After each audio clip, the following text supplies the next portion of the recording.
वंदे मातरम साथियों, स्वागत है आप सभी का आपके अपने YouTube channel exam in Suresh Malviya sir पर। दोस्तों, ग्रुप 2 सब ग्रुप 4 संयुक्त पटवारी भर्ती परीक्षा के फॉर्म भरने स्टार्ट हो गए हैं। कई लोगों ने फॉर्म भर भी दिया होगा, लेकिन बहुत से ऐसे लोग होंगे जिन्होंने फॉर्म अभी फिलअप नहीं किया है। और कई सारे लोगों का मेरे पास मैसेज और डाउट भी आ रहे हैं कि सर पोस्ट कोड क्या भरें, क्योंकि इसमें लगभग 200 के आसपास पोस्ट कोड हैं और बहुत ज़्यादा कन्फ्यूजिंग पोस्ट हैं। तो सभी पोस्ट के बारे में हम विस्तार से समझेंगे, एक्सेल सीट के माध्यम से समझेंगे, और जिनके पास सिर्फ ग्रेजुएशन है उनके लिए कौन सी पोस्ट बेहतर रहेगी। और लोग क्या है ना कि पटवारी भर्ती समझ के कि पटवारी की पोस्ट को पहली प्रायोरिटी दे देंगे, लेकिन ऐसी गलती आप लोग मत करना। पटवारी के पद से कहीं ज़्यादा बेहतर पद इस भर्ती में है, तो वही सब मैं आपको इस वीडियो के माध्यम से समझाऊंगा। तो वीडियो के एंड तक बने रहिएगा, एक एक चीज़ को विस्तार से समझिएगा। और वीडियो अगर आपको अच्छी लगे तो वीडियो को लाइक कर देना, चैनल पर नए हो तो सब्सक्राइब कर लेना, और टेलीग्राम ग्रुप से ज़रूर जुड़ जाना, जहाँ पर आप अपने डाउट्स वगैरह पूछ सकते हैं। टेलीग्राम ग्रुप का नाम है exam in Suresh Malviya sir, जहाँ सिर्फ मेरे मैसेज जाते हैं, और एक है Suresh Malviya sir exam in chat group, वहाँ पर आप अपने मैसेज अपने क्वेश्चन पूछ सकते हैं। तो वीडियो में आगे बढ़ते हैं। ये मैं इस तरीके से एक एक्सेल शीट बना के लाया हूँ। तो इसमें मैंने जो है 5 कॉलम बनाए हुए हैं, ये थोड़ा ओपन। तो 5 कॉलम है। पहला कॉलम है पोस्ट कोड का, दूसरा है पोस्ट नेम, तीसरा है पोस्ट का टाइप, नॉन एग्जीक्यूटिव है कि एग्जीक्यूटिव है, और पे स्केल क्या है और इसकी क्वालिफिकेशंस क्या है। और पोस्ट कोड को भी यहाँ पर कुछ ऑर्डर में ये अरेंज है। तो सबसे पहले तो दोस्तों आप लोगों के पास क्या क्या योग्यताएं हैं वो आपको क्लियर होनी चाहिए, है ना। और फिर आपके पास कुछ और भी फैक्टर इसमें हो सकते हैं कि आपको अपने ज़िले में नौकरी चाहिए, या फिर बाहर के ज़िले में भी आपको नौकरी जो है वो आप कर सकते हैं। तो वो सहूलियत के हिसाब से कुछ फैक्टर अलग हो जाएंगे। अब मैं हर एक ज़िले के हिसाब से तो वीडियो बना नहीं सकता, तो मैंने एक कंबाइन करके यहाँ पर बताई हैं। बाकी आप अपने ज़िले के हिसाब से प्रायोरिटी दे सकते हैं। तो सबसे पहले मैं आपको बता देता हूँ कि यहाँ पर ये टाइप लिखा है नॉन एग्जीक्यूटिव और एग्जीक्यूटिव पोस्ट क्या होती हैं। देखिए, जो भी एग्जीक्यूटिव पोस्ट होती हैं वो प्रशासन में जो निर्णय लेने की भूमिका होती है ना, उसमें एक हिस्सेदार के रूप में होते हैं, पार्टिसिपेशन करते हैं। जो नॉन एग्जीक्यूटिव पोस्ट होती हैं वो निर्णयन की जो प्रोसेस होती है, डिसीजन मेकिंग की जो प्रोसेस होती है, उसमें पार्टिसिपेट नहीं करते हैं, और जो भी डिसीजन हुआ होता है उस पर वो लोग वर्क करते हैं। ठीक है ना। तो ये इसका एक सिंपल सा इंट्रोडक्शन अगर हम लेना चाहें तो ये इसका सिंपल सा इंट्रोडक्शन है। तो जो सबसे अच्छी जो पोस्ट आपके लिए इसमें है, देखिए 42,700 ग्रेड पे की है। बाकी मैं आपको बताऊंगा इसमें भी ग्रेड पे के हिसाब से भी आपको कौन सी नौकरी में पैसा अगर बराबर है तो फिर पावर पे जाइए कि पावर किस में ज़्यादा है। ठीक है ना। तो वो सब चीज़ आपको इस वीडियो में जानने को मिलेगी। साथ में आपकी क्वालिफिकेशन से रिलेटेड डाउट भी इसमें मैं क्लियर कर दूंगा। देखिए, सहायक जनसंपर्क अधिकारी, ये कुछ जगह पे इसको एग्जीक्यूटिव भी पद दे के रखा है और कुछ जगह पे नॉन एग्जीक्यूटिव। तो देखिए यहाँ पर जितने भी 42,700 के पद हैं वो सभी के सभी क्या है, नॉन एग्जीक्यूटिव हैं। और इसके बाद जो नेक्स्ट पे स्केल है वो है 39,100 का, यानी कि 39,100 का। और जो पहला एग्जीक्यूटिव पद है वो भी जनसंपर्क अधिकारी का है, वो है 36,200 का। तो कोई भी इंसान इतना बेवकूफ़ नहीं होगा कि 42,700 की नौकरी छोड़ के 36,200 की नौकरी पे आए। यानी कि सीधे सीधे आपके 6,500 तो ये, और 6,500 का 34% और आप लगा लो तो लगभग 10,000 रुपये, मतलब 34% अगर आप लगाएंगे तो 9-10 हज़ार के आसपास ही आपके जो पैसा रहेगा। इतना कम पैसे के लिए कोई भी नॉन एग्जीक्यूटिव से एग्जीक्यूटिव में नहीं आएगा। उन्हें क्या करना है, क्या करना डिसीजन लेके, है ना। तो ये थोड़ा बहुत आप लोग सोच सकते हैं यहाँ पर। तो जिनके पास भी ग्रेजुएशन है और पोस्ट ग्रेजुएशन है जर्नलिज्म में, यानी कि पत्रकारिता में पोस्ट ग्रेजुएशन है, वो सहायक जनसंपर्क अधिकारी की जो 47 नंबर की पोस्ट कोड है उसको पहली प्रायोरिटी दे सकते हैं। और फिर इसके बाद जो है अगली वो है पोस्ट है असिस्टेंट लाइब्रेरियन। तो असिस्टेंट लाइब्रेरियन की पोस्ट का भी 42,700 ग्रेड पे है। इसमें बैचलर डिग्री चाहिए लाइब्रेरियन में, लाइब्रेरी में। और राजस्व निरीक्षक और स्वच्छता अधिकारी, इन दोनों में ही जो आपके लिए चाहिए वो देखिए, राजस्व निरीक्षक में आपके लिए चाहिए ग्रेजुएशन और लोकल सेल्फ गवर्नेंस में डिप्लोमा। तो लोकल सेल्फ गवर्नेंस में अगर आपके पास डिप्लोमा है तो राजस्व निरीक्षक की पोस्ट भरिए आप, बहुत अच्छी पोस्ट है। स्वच्छता अधिकारी एमबीबीएस वालों के लिए है। फिर इसके अलावा असिस्टेंट लाइब्रेरियन का जो एक और पद है ना, उसमें बैचलर ऑफ लाइब्रेरी मांगा हुआ है। तो ये दो जगह पे पद दे के रखे हैं, 48 और 69 पे। तो आप जिसको भी आपको लगे उसको पहला दूसरा दे सकते हैं। फिर विधिक अधिकारी, विधिक अधिकारी का जो पद होगा उसके लिए आपके एलएलबी के लिए डिग्री है, नॉन एग्जीक्यूटिव पोस्ट है। राजस्व अधिकारी, है ना, ये 42,700 ग्रेड पे है। इसमें भी आपको ग्रेजुएशन चाहिए और एलएसजीडी डिप्लोमा आपका चाहिए। अब हम आते हैं फिर से सहायक जनसंपर्क अधिकारी है। तो ये इसमें भी ग्रेजुएशन और पीजी जर्नलिज्म चाहिए। हालांकि इसमें 39,100 इसके पे है। तो आप, जाहिर सी बात है, जिसके पास ये ग्रेजुएशन और पोस्ट ग्रेजुएशन जर्नलिज्म में होगा वो पहली प्रायोरिटी 47 को देगा, और दूसरी प्रायोरिटी वो सीधी सी बात है कि आपका जो 92 पोस्ट कोड है उसको देगा। ठीक है। अतिक्रमण अधिकारी, सहायक अतिक्रमण अधिकारी, देखिए नगर नियोजन में जिनके पास उपाधियां हैं तो वो नगर नियोजन वाले अतिक्रमण अधिकारी, बहुत अच्छी पोस्ट होती है। किसी की भी गाड़ी उठा के ले जाओ, कार को टंगवा के ले जाओ, फिर तुम्हारे पास आएंगे वो लोग, है ना। तो मेन जो उसका जो अधिकारी होगा ना, ये जो टोचन वोचन करने वाले सिस्टम का, जो कोई जो गाड़ी उठा के ले जाते हैं आपके, ये सब किसको रिपोर्ट करते हैं? सहायक अतिक्रमण अधिकारी को। तो बहुत पैसा है, ठीक है। तो ये वाली पोस्ट आपके लिए बहुत अच्छी है। राजस्व अधिकारी की बहुत अच्छी पोस्ट है। इनके जनसंपर्क अधिकारी की अगर आप देखेंगे तो एग्जीक्यूटिव पद है यहाँ पर 36,200, मतलब यहाँ पर ये डिसीजन मेकिंग वाला जो है प्रोसेस में रहेंगे। और ग्रेजुएशन पत्रकारिता में डिप्लोमा अगर आपके पास है तो आप इसको भर सकते हैं। इसके अलावा क्रीड़ा अधिकारी, क्रीड़ा अधिकारी जो होते हैं स्पोर्ट्स वाले, जिनके पास बैचलर ऑफ फिजिकल एजुकेशन का है और जो नेशनल लेवल पे खेले हुए हैं या फिर अपना जो स्टेट का प्रतिनिधित्व किएंगे। स्टेट का प्रतिनिधित्व कहाँ पे करेंगे भाई? नेशनल लेवल पे, यानी कि जो लोग नेशनल खेले हुए हैं वो इसको भरेंगे। अग्निशमन अधिकारी, जो सहायक अग्निशमन अधिकारी हैं, तो अग्निशमन में कोई उपाधि होनी चाहिए।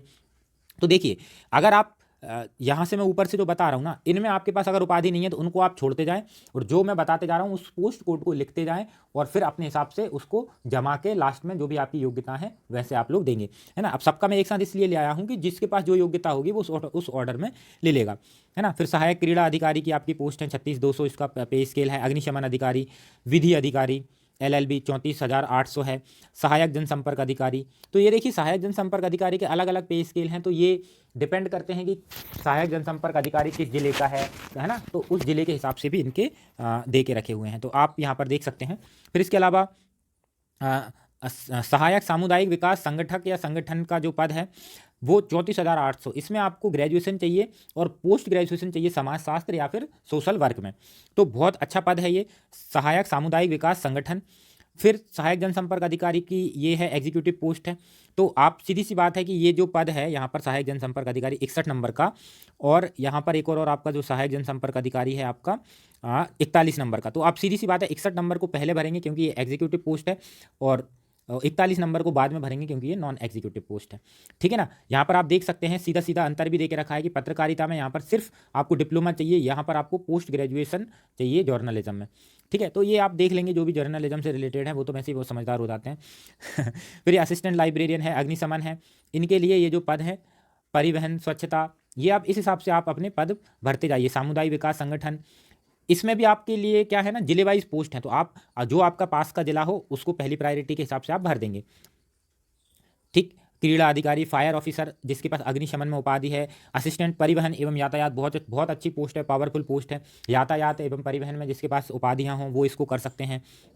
तो इस तरीके से आप लोग आगे बढ़ते जाएंगे, आगे बढ़ते जाएंगे, और फिर आपके पास जो पद आने वाले हैं, जैसे कि अगला जो पद आएगा आपके पास नगर निवेशक का पद है, परिवहन यातायात, तो इसके लिए नगर नियोजन वगैरह में आपके पास डिप्लोमा होने चाहिए, जो हर इंसान के पास तो होते नहीं है, ठीक है। अब अपन पहली पोस्ट जो आते हैं वो है अनुवादक, इसमें आपको लॉ चाहिए, हिंदी इंग्लिश में आपका कोई वो क्या बोलते हैं, अगर आपने हिंदी में ग्रेजुएशन की है, मतलब हिंदी या इंग्लिश में शायद आपको पोस्ट ग्रेजुएशन इसमें मांगा हुआ है, एक बार आप देख लेंगे, कंप्यूटर डिप्लोमा, ठीक है। नगर निवेशक, अतिक्रमण परिवहन अधिकारी, ये सब आपको मैं एक बार समझा चुका हूँ, तो आप उस हिसाब से इसको ऑर्डर दे देंगे। यहाँ पर ये पोस्ट कोड लिखे हैं, आप देख सकते हैं।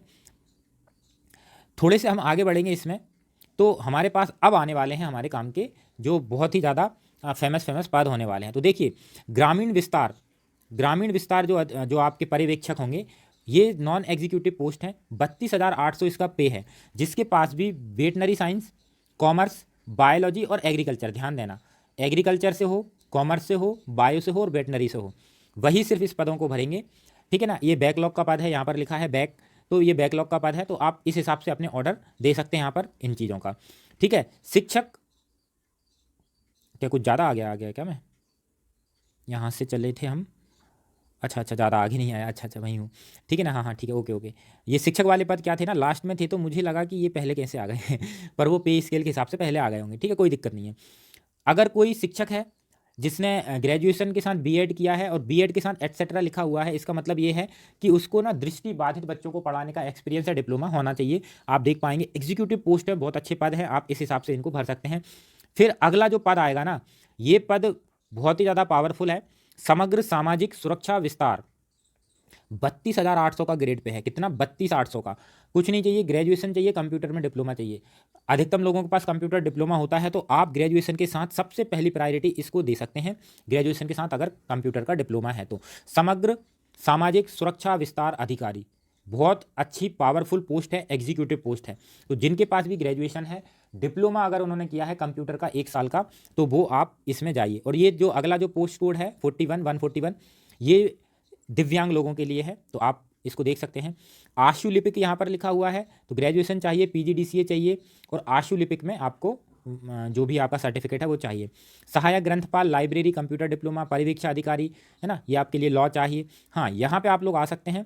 यहाँ पर आप देखेंगे कि सांख्यिकी अन्वेषक के लिए आपको चाहिए यहाँ पर maths, commerce, sociology, social work, economics, और इन सब के साथ कंप्यूटर डिप्लोमा। ठीक है, तो जिनके पास भी अगर ये सब हैं तो वो ये कर सकते हैं। ठीक है ना, क्लियर है। आगे बढ़ेंगे। राजस्व निरीक्षक के पद हैं, वही ग्रेजुएशन, लोकल सेल्फ गवर्नमेंट में डिप्लोमा। सिर्फ ओनली ग्रेजुएशन जिनमें चाहिए वो है कनिष्ठ विपणन पर्यवेक्षक। तो देखिए, विपणन पर्यवेक्षक मतलब जो भी जो सामान आता है ना आपके कंट्रोल में, कंट्रोल मतलब जो भी आपके जो राशन की दुकान वगैरह होती हैं, तो वो विपणन होता है। उनकी जो सोसाइटी होती है ना, वहाँ से कितना माल जा रहा है, कितना माल आ रहा है, इसका जो पर्यवेक्षक जो होंगे वो आप उस पद पे जाएंगे। तो अभी आप नॉन एग्जीक्यूटिव पोस्ट पे जाएंगे तो 28,700 आपका पे स्केल है। सारे के सारे ये नॉन एग्जीक्यूटिव हैं, तो आपको बहुत अच्छा इसमें पद रहने वाला है। आपको लगभग 35-36 हज़ार इसमें सैलरी मिलेगी। ठीक है, 28,700, 34% आपका DA मिलता है आपको, महंगाई भत्ता। कनिष्ठ ग्रामीण विस्तार अधिकारी, देखिए ये भी जिनके पास ग्रेजुएशन है वेटनरी साइंस में, कॉमर्स में, बायो में, एग्री में, तो वो कनिष्ठ ग्रामीण विस्तार पर्यवेक्षक के पद पे अपना फॉर्म भर सकते हैं। जो मैं आपको बता रहा हूँ इस हिसाब से आप अपनी प्रायोरिटी दे सकते हैं। अब यहाँ पर अगला जो पद आता है वो है सहायक प्रबंधक। भाई साहब ये एग्जीक्यूटिव पोस्ट है।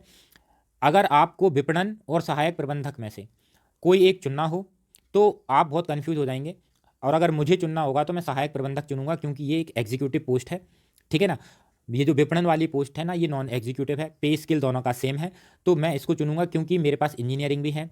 अगर कोई साइंस से BSc वगैरह किया है वो भी भर सकता है, आर्ट्स से ग्रेजुएट भी है, कॉमर्स मतलब कि कोई भी ग्रेजुएट हो गया। देखो आर्ट्स, कॉमर्स, साइंस, इंजीनियरिंग यही तो ग्रेजुएट होते हैं, बस एग्रीकल्चर वाले इसमें शायद नहीं भर पाएंगे, बाकी सभी लोग इसको भर पाएंगे। तो आप देख रहे हैं कि सहायक प्रबंधक की बहुत अच्छी पोस्ट है ये।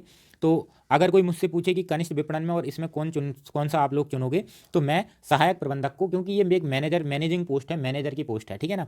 फिर असिस्टेंट ग्रेड 1, इसमें भाई साहब आपको ग्रेजुएशन के साथ 5 साल का लिपिकीय एक्सपीरियंस चाहिए। ठीक है। मंडल संयोजक भी इसी के जो आपका जो सहायक प्रबंधक है ना, इसी के समकक्ष पोस्ट है, पर इसको मैंने ग्रीन इसलिए किया है क्योंकि इसमें सिर्फ ग्रेजुएशन मांगा है। आपने किसी भी सब्जेक्ट से ग्रेजुएशन किया हो आप भर सकते हैं। ठीक है ना, तो आप देख लीजिएगा, है ना, अपने हिसाब से। सहायक प्रबंधक के बाद आप मंडल संयोजक को पद दे सकते हैं आप, फिर उसके बाद विपणन अधिकारी दे सकते हैं। अब आप अपने हिसाब से दिमाग लगाइए कि विपणन में आप क्या कर सकते हैं, मंडल संयोजक में आप क्या कर सकते हैं, और मैनेजिंग पोस्ट में आप क्या कर सकते हैं। तो इस हिसाब से इन पोस्ट का आप पोस्ट कोड दे लेंगे। ठीक है ना, तो आप समझ गए होंगे, समझने वाले मैं क्या कहना चाह रहा हूँ। ठीक है। अन्वेषक का पद आप देखेंगे यहाँ पर 35 नंबर पोस्ट कोड है इसका, 135 सॉरी, है ना। यहाँ पर आपकी ये पोस्ट कोड है, मैं इसको टेलीग्राम ग्रुप में शेयर कर दूंगा, है। अगर ये शायद छुप गया हो अभी तक दिखाने में, तो मैं आपको टेलीग्राम में भी शेयर कर दूंगा। मंडल संयोजक में भी कुछ नहीं, ग्रेजुएशन चाहिए। इसके नीचे है अन्वेषक, भाई साहब ये भी एग्जीक्यूटिव है, 28,700 है। कॉमर्स, सांख्यिकी, गणित और इकोनॉमिक्स, इसमें अगर आपके पास योग्यताएं हैं तो आप इसको अन्वेषक का पद भर देंगे। ठीक है। असिस्टेंट ग्रेड में फिर आपका एक्सपीरियंस मांगा है। कार्यक्रम अधिकारी, संविदा की पोस्ट है, संविदा। तो दोस्तों ये जो पद हैं संविदा वाले, इसको थोड़ा सा देख के भरना, क्योंकि कुछ पद जो होते हैं 20% संविदा के लिए आरक्षित होते हैं, और कुछ भर्तियां इसमें संविदा के लिए ही निकली हुई हैं। तो जो संविदा वाले पद हैं, आप कोशिश कीजिएगा इन संविदा वाले पदों को आप, जो आपके रेगुलर पद हैं उनसे पहले आप प्रायोरिटी ना दें। इनको जितने भी संविदा वाले पद हैं उनको लास्ट में, जिस ऑर्डर में ये आ रहे हैं उस ऑर्डर में प्रायोरिटी दे। तो संविदा के पद आपको अंत में भरने हैं। ठीक है ना। यहाँ पर ये जो 27 है ना, जैसे ही आपका पटवारी के जो पद या फिर जो भी आपके डेटा एंट्री ऑपरेटर के जो रेगुलर पोस्ट जो होंगी, सीधी भर्ती जो होंगी, वो अगर खत्म होंगी, उनके बाद आप सबसे पहला जो संविदा डालेंगे वो कार्यक्रम अधिकारी आप लोग डाल देंगे। ठीक है, क्योंकि इसमें पोस्ट ग्रेजुएशन मांगा है, CPCT मांगा है, और भी बहुत कुछ मांगा है, वेरियस मैंने लिख दिया है। भाई साहब सहायक संपरीक्षक के लिए आर्ट्स, साइंस, कॉमर्स, इसमें भी एनी ग्रेजुएट इतने उसमें आ जाएंगे। तो ये भी एक अच्छी पोस्ट है, पर थोड़ी सी ये क्या है, नॉन एग्जीक्यूटिव है। तो सहायक संपरीक्षक का पद पे आप इसके बाद जा सकते हैं। इसके बाद अगर आप सहायक संपरीक्षक और ये वाले पद हैं, तो ये देखिए इनमें एग्जीक्यूटिव पोस्ट हैं। तो ये निर्देशक, शिक्षक, अगर आपको पढ़ाना पसंद है तो आप इनमें जा सकते हैं। इनकी योग्यताएं हैं सोशियोलॉजी से ग्रेजुएट, कंप्यूटर के डिप्लोमा वगैरह।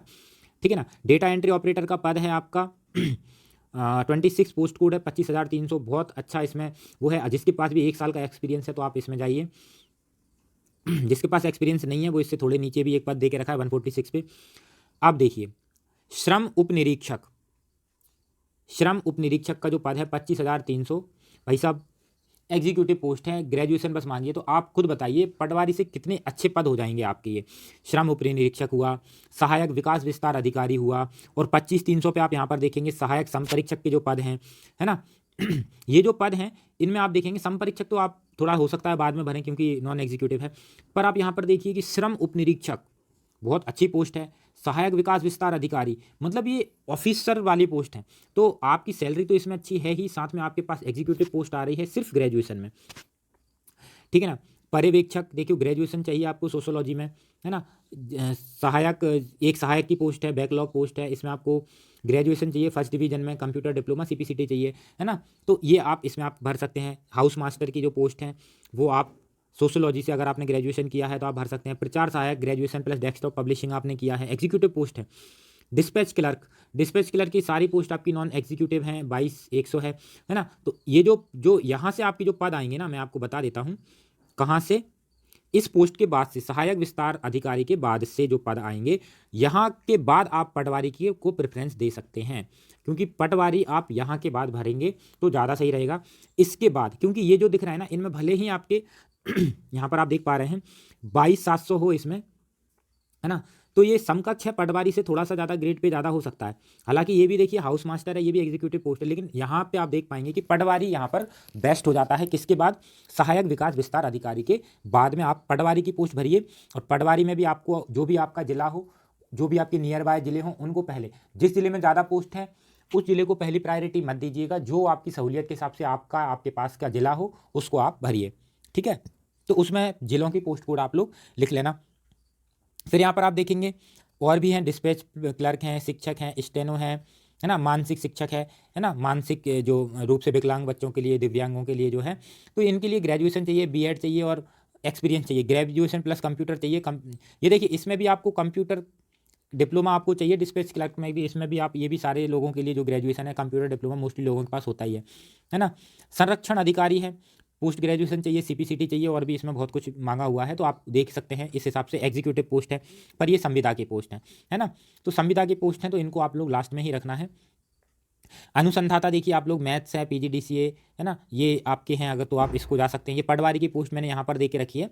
तो देखो पटवारी की पोस्ट में 20,200 ग्रेड पे है, और यहाँ पर अगर आप देखेंगे सहायक विस्तार अधिकारी के बाद 22,700 है। तो मैं यहाँ पर बोलूँगा कि 25,000 के बाद की जितनी भी नौकरियाँ हैं उनमें आप पटवारी को पोस्ट प्रेफरेंस दीजिए, क्योंकि पटवारी का पद अब यहाँ पर पावर के मामले में अच्छा हो जाता है आपका, ठीक है ना। तो 25,000 से जो भी कम ग्रेड जिनका पे स्केल है वो पटवारी को फिर आप भर सकते हैं। फिर इसके बाद आपकी ये और जो पद हैं इनमें अगर आपको किसी को भी डाउट जा रहा है, LSCD का मतलब नहीं समझ में आ रहा है, तो वो लोकल सेल्फ गवर्नेंस का डिप्लोमा है ना। ग्रेजुएशन प्लस सीपीसीटी चाहिए है, सीपीसीटी भी आप 3 साल के अंदर कर सकते हैं। पटवारी में एक चीज़ ये भी है कि आपको वही 70, 80, 90% वाला है, बाकी अब सरकार 80 और 100% वाला कर रही है कि पहले साल आपको 2 साल का आपका प्रोबेशन करने वाली है, 1 साल आपको जो देगी वो 80% सैलरी देगी, और दूसरे साल आपको जो देगी पूरी सैलरी देगी। तो सैलरी का कोई यहाँ पर ज़्यादा इशू होगा नहीं। ग्रंथालय सहायक, फिर ये सारी नॉन एग्जीक्यूटिव पोस्ट है, आप देख पाएंगे कंप्यूटर डिप्लोमा, सीपीसीटी। स्टेनोटाइपिस्ट के लिए आपको भैया जो डिक्टेशन जो भी आपके जो होते हैं 80 वर्ड पर मिनट क्या होता है, शॉर्ट हैंड वगैरह, है ना, तो ये चीज़ आप लोगों के लिए करना आपको चाहिए। क्षेत्र सहायक और की जो पोस्ट है वहाँ पर आपको ग्रेजुएशन चाहिए है ना, और पीजीडीसीए चाहिए है। तो ये आप क्षेत्र सहायक की पोस्ट इसके बाद लगा देंगे, सोशल गाइड वगैरह, है ना। लेकिन आप एक चीज़ ध्यान रखेंगे कि जो भी लोग जैसे संविदा की पोस्ट हैं उनको लास्ट में ही आपको लगाना है, भले ही वो 19,000 की रेगुलर पोस्ट हो और संविदा की 30,000 की पोस्ट हो, तो संविदा की पोस्ट को आपको बाद में ही प्रेफरेंस देना है ना। जहाँ पर आपको एक्सपीरियंस की बात आ रही है कि एक्सपीरियंस लिखा हो, सरकारी का लिखा हो, तो अगर आप भाई कहीं से एक्सपीरियंस सर्टिफिकेट बनवा सकते हैं तो आप उसको भर सकते हैं। बाकी एक्सपीरियंस आपके पास होगा तो आपको ज़रूरी वो सर्टिफिकेट देंगे। बाकी ये सभी संविदा की पोस्ट हैं तो इनको आप दे सकते हैं, ठीक है ना, प्रेफरेंस। तो निष्कर्ष यही निकला है कि सबसे पहले आप अपना जो क्वालिफिकेशन है वो देखिए, उसके हिसाब से यहाँ पर जो मैंने पोस्ट कोड बताए हैं और जो अभी मैंने वीडियो में सब कुछ बताया है उस हिसाब से आप चलिए, शॉर्ट लिस्ट कीजिए कि आप किस पद के लिए एलिजिबल हैं, सारे पोस्ट कोड लिख लीजिए। संविदा के सारे पद आपको बाद में लगाने हैं। अगर सेम पे स्केल पे या फिर 200-500 रुपये के ऊपर के नीचे के पे स्केल पे हैं तो नॉन एग्जीक्यूटिव पोस्ट से ज़्यादा आप प्रेफरेंस देंगे एग्जीक्यूटिव पोस्ट पे, ठीक है ना। और बाकी मैंने वीडियो में आपको बताया हुआ है कि आप कहाँ पे क्या करने वाले हैं। तो यही सब चीज़ों को आप लोग ध्यान में रखिएगा। और दोस्तों इसमें शायद हो सकता है कि अगर थोड़ी बहुत कुछ ह्यूमन मिस्टेक हो जाए तो आप एक बार पोस्ट कोड भरने से पहले शॉर्ट लिस्ट कर लीजिए, एक बार क्रॉस वेरीफाई करके इसके बाद ही आप फॉर्म को भरने जाइएगा या फिर खुद से फॉर्म भरिएगा। जब भी दोस्तों आप फॉर्म भरें तो सावधानी जरूर रखें, क्योंकि लगभग आपको 200 के आसपास पोस्ट कोड हैं, तो लगभग 100-150 पोस्ट कोड तो हर इंसान के लिए मैं तो 100 पोस्ट तो हर इंसान भर ही सकता है। तो इतने पोस्ट कोड आपको भरने हैं तो टाइम तो लगेगा ही, और एमपी ऑनलाइन और जो भी सीएससी सेंटर है उन पर भीड़ है तो वो जल्दबाजी करेंगे। तो आप लोग अपने हिसाब से देख के कोई भी गलत जानकारी ना भरें, सारे डॉक्यूमेंट्स सही अपडेटेड रखें, और जो भी आपकी क्रूशियल डेट है 19 जनवरी उससे पहले के डॉक्यूमेंट्स होने चाहिए। रोजगार पंजीयन को आप अपडेट करा लें, समग्र आईडी में नेम या फिर डेट ऑफ बर्थ पापा का नाम गलत है तो उसको अपडेट करा लें। सारे डॉक्यूमेंट्स को आप एक जैसा रखें, 10th की मार्कशीट के अकॉर्डिंग ही आपका फॉर्म फिलअप होना चाहिए, अन्यथा आपका फॉर्म पास भी कर लेंगे तो कोई वो नहीं है। आपको 10th की मार्कशीट में जो नाम लिखा है, 12th ग्रेजुएशन में कुछ भी लिखा हो वो उसके लिए एफिडेविट बन जाता है। 10th की मार्कशीट ही आपका ओरिजिनल नाम है। तो 10th की मार्कशीट के हिसाब से आपको डेट ऑफ बर्थ, नाम, पापा का नाम सब फिलअप करना है, क्योंकि 10th की मार्कशीट चेंज नहीं होती है, बाकी सब चेंज हो जाती हैं। ठीक है दोस्तों, तो आई थिंक काफ़ी मैंने आपके डाउट इसमें क्लियर कर दिए होंगे, है ना। तो आप बाकी तो आप फिर समझदार हैं कि अतिक्रमण अधिकारी अगर आप बनेंगे तो क्या क्या कर सकते हैं, है ना। तो वो सब चीज़ें आप लोग थोड़ा और अपना दिमाग लगा के ऊपर नीचे कर सकते हैं। बाकी मैंने आपको पोस्ट कोड बता दिए हैं। तो दोस्तों वीडियो और मेहनत आपको अच्छी लगी हो तो वीडियो को लाइक कर देना, चैनल पर नए हैं तो सब्सक्राइब कर लेना। ठीक है दोस्तों, मिलते हैं नेक्स्ट वीडियो में। वंदे मातरम।